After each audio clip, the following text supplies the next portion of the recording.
Now be, asa ka nga area? Kung na mo kinahanglan sa iyaha, isang kwarta, mapautang siya 10%. Wow. Going to Pakibato, mag-video pa ko.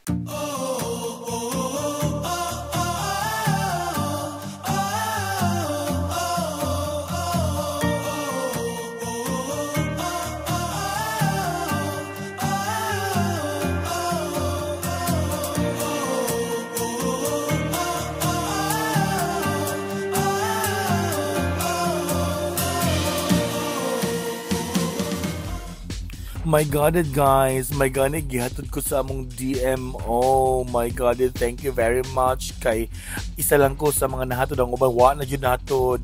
My God, first time na ako moadto sa Pakibato District, Davao City, isa sa pinaka mga bukid nga lugar sa bukid sa Davao City.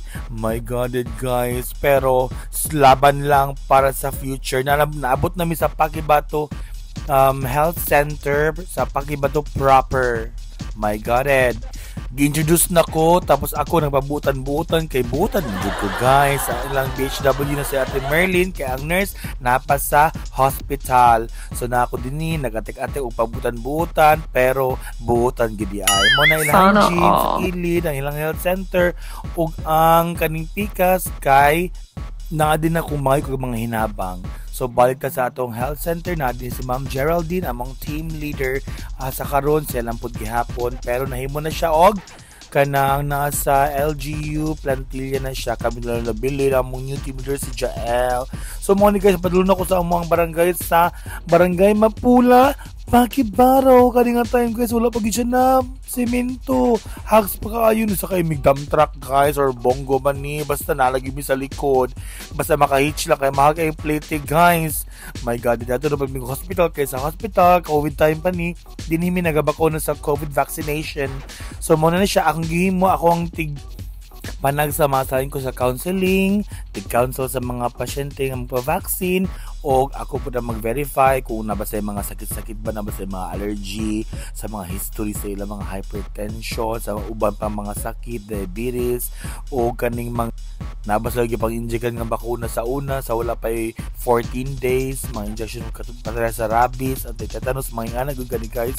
Nya sawa pagid kaayo kay na electric fan, kusog kaayo di mi magdungog nya, kuya pagid ni ako ang mask guys kay na electric fan sulod sa baba, pinaka OA jud kay ko sa una guys, as in grabe ka OA kay naa jud electric fan na akong mask. Syempre si my God pa ba mao gyud ang pinaka OA sa o di ba?